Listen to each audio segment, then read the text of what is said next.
Hola, soy alumna de la Normal Rural Ricardo Flores Magón de Saucillo, Chihuahua, y en esta pandemia he tenido bastantes dificultades para asistir a las clases en línea constantemente. De hecho, no cuento con servicio a internet, ya que no hay recursos para pagar además de que somos 3 estudiantes y no se cuenta con laptop.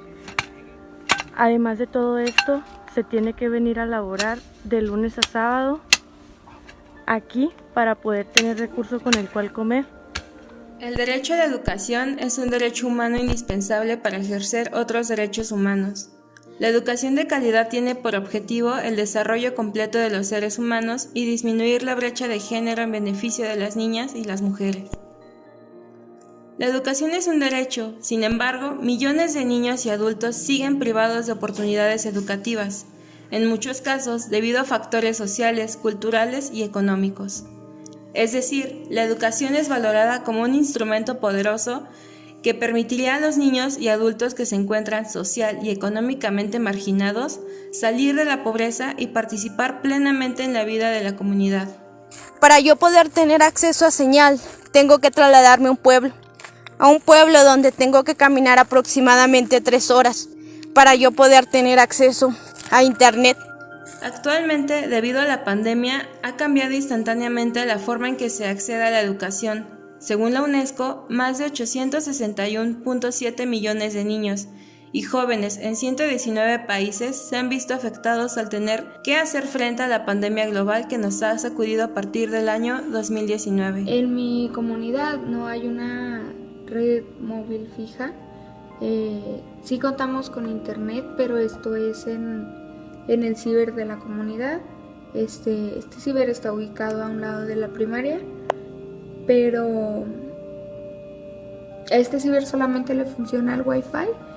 No están funcionando sus computadoras, por lo tanto este ciber pues no se abre.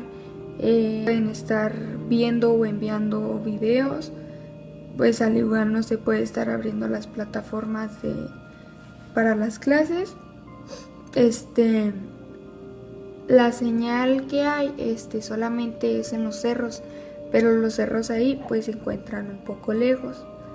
Tan solo en México, en distintas entidades de la República, existe la problemática alrededor de la falta de recursos para acceder a la educación en línea. Mientras, para algunos estudiantes universitarios, esta nueva forma de trabajo es incómoda y hasta complicada, al grado de suspender sus estudios temporalmente, pero para otros es prácticamente inaccesible. Encontramos aquí en la Sierra de Durango, llamado Cerro Verde Mezquital, lo cual aquí no hay señal para teléfonos. En ciudades donde el 70% de los estudiantes vienen de familias de bajos ingresos, llevar la escuela a casa significa enfrentarse a no poder ofrecer comidas adecuadas, y mucho menos la tecnología o conectividad necesarias para el aprendizaje online, recursos de los cuales muchas personas poder carecen. agarrar un poco de señal, tengo que subirme a esos cerros o alguno de aquellos, y eso agarra muy poquita señal, si acaso alguna rayita o dos, y los datos pues no funcionan bien. Es imposible conectarse a una videollamada, como es pues en las clases virtuales. Solo se alcanza a enviar algún archivo que esté muy liviano, y pues para poder enviar las tareas tengo que salir fuera de aquí, a algún poblado, pero en días pasados esto era imposible porque debido a las fuertes crecientes de ríos arroyos, algunos puentes colapsaron, impidiéndonos salir fuera pues de aquí de mi comunidad.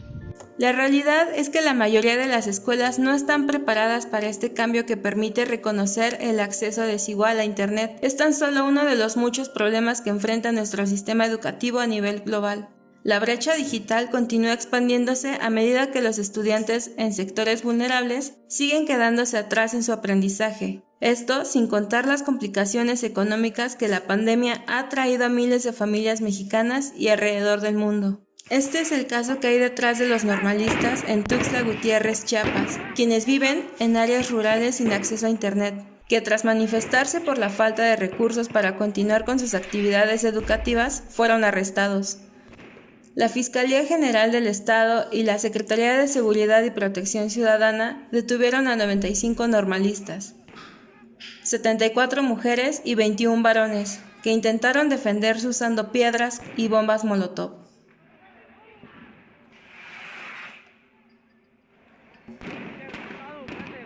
Candún. Estas son las respuestas.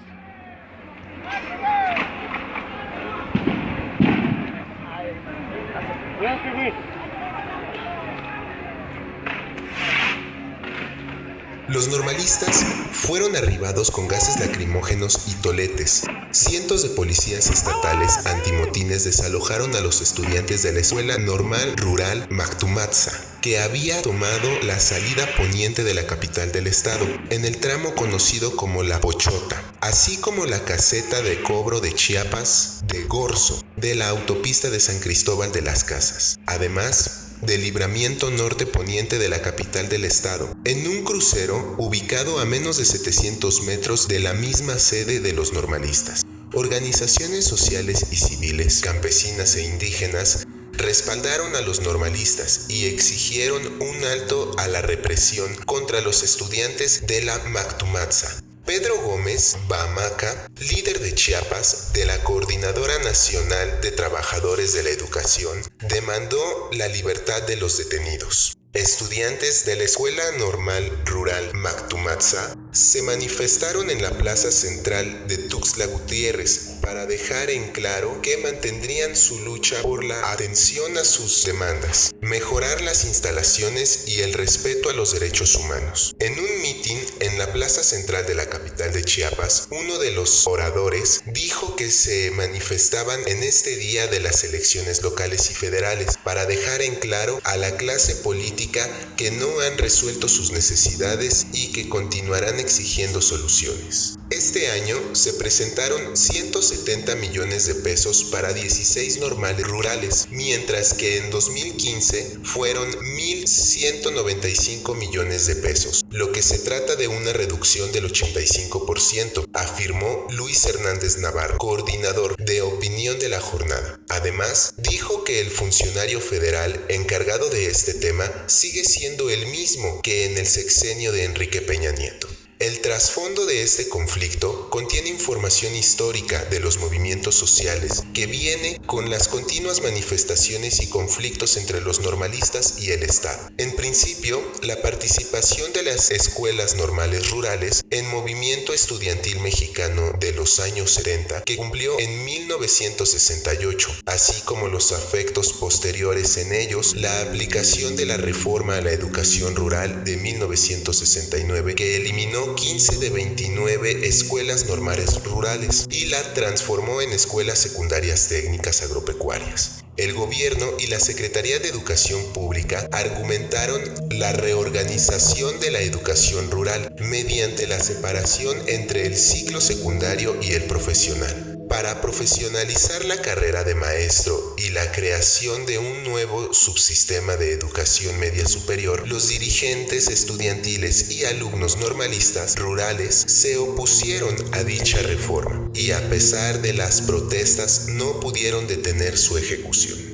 Los estudios sobre la educación rural y en particular sobre las escuelas normales rurales se han realizado desde diferentes ópticas de las reformas prácticas educativas y el movimiento estudiantil. Las escuelas normales rurales, creadas en los años 20 en México, fueron producto de la revolución en 1910, movimiento que en los campesinos exigieron justicia social y demandaron tierras.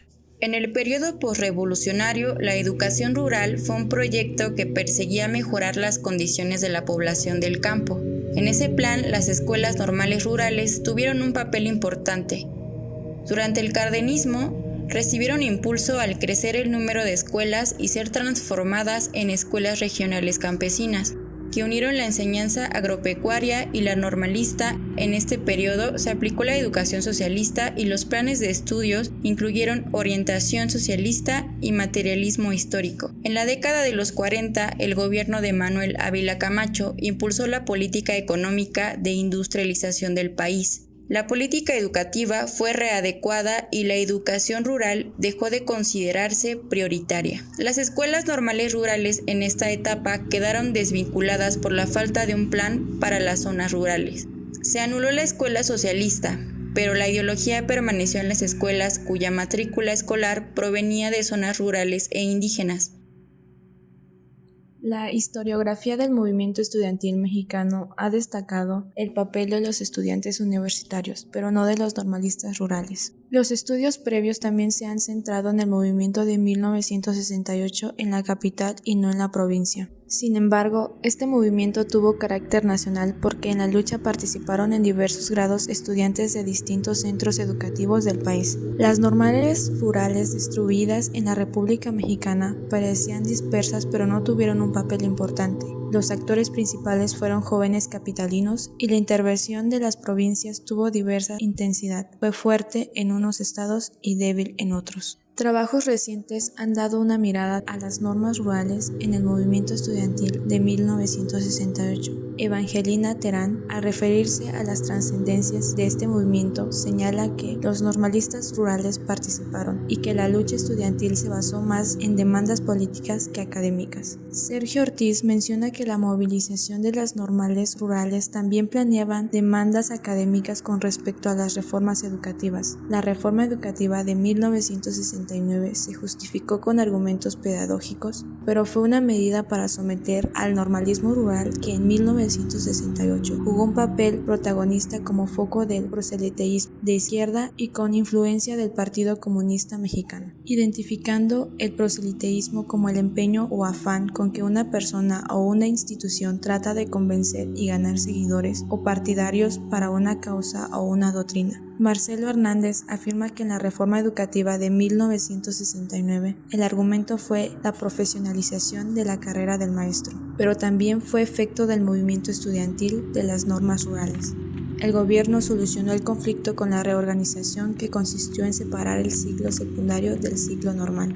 Aleida García, por su parte, estudió la politización y participación solidaria de los estudiantes y maestros normalistas rurales que apoyaron el movimiento campesino y guerrillero en Chihuahua. Afirma que los orígenes de clase y las tradiciones pedagógicas, educación socialista, explican la adhesión de los estudiantes de la ENR a los movimientos. Alicia Civera, como investigadora educativa rural, sostiene que los normalistas rurales, guiados por sus maestros, simpatizaron con el Partido Comunista Mexicano, apoyaron movimientos sociales, como el magisterial en los 50 y el estudiantil en los 60, y todo ello culminó con el cierre de un número importante de ENR. Este movimiento representó la segunda crisis de estas escuelas, después de la de 1940, que expresó la paralización a partir de dos posturas. Por una parte, quienes intentaron independizarse del gobierno bajo el PCM y de una política izquierdista influida por la Revolución Cubana que llevaría a algunos normalistas a sumarse a la guerrilla. Y por otra parte, quienes aceptaron sumarse a las redes del Estado autoritario. Fueron dos vías para exigir sus derechos y mejorar las condiciones de los pobres.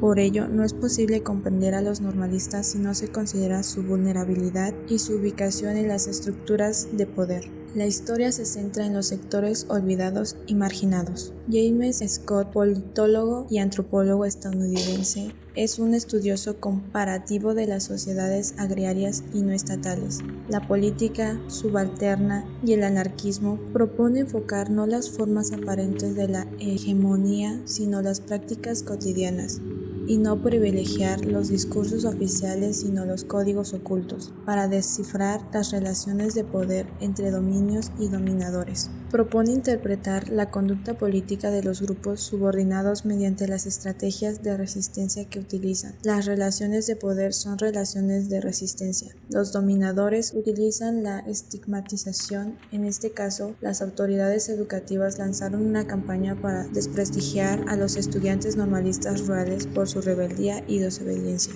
y ejercieron presión mediante sanciones. También diseñaron una estrategia mediante la reforma educativa para buscar una respuesta a las problemáticas existentes en el sistema normalista rural. Las técnicas que se usan los subordinados en el discurso público son las protestas, huelgas y peticiones. La categoría de resistencia ayuda a entender la relación de los normalistas con el poder. En su larga trayectoria histórica, las normales rurales han sido reformadas. En 1968 fueron reprimidas, pero sus conflictos no terminaron ahí, sino que se avivaron y continuaron en los 70 y 80. Entre 2003 y 2005, el MEDSE tuvo un conflicto y la cerraron, y un movimiento posterior logró su reapertura sin internado. Ayotzinapa fue agredida en 2014 con la desaparición de 43 estudiantes y las protestas siguen por aumentar la matrícula y las becas en Cañada, San Marcos, Tirepetio y Panotla. El interés por estudiar las normales en el 68 parte de la preocupación por comprender y aportar desde una perspectiva histórica y social para conocer el pasado, entender el presente y replantear el futuro de dichas instituciones formadas de docentes. A 5 décadas del movimiento estudiantil de 1968, es preciso hacer un análisis, dar algunas aportaciones y reflexionar sobre este suceso. Es claro que las normales rurales se resisten a desaparecer. Defienden la existencia de este modelo de educación rural. Me empezaron a golpear, a tocar, tocaron partes íntimas de mi cuerpo, me bajaron mi ropa interior a la fuerza y me desnudaron prácticamente y pues había hombres ahí. Así con groserías nos decían, no, pues ya valieron verga, le va a pasar lo mismo que a los 43. Con el simple hecho de que a mí me hayan tocado sin mi autorización, ahí en ese momento ellos ya estaban violando mis derechos como mujer.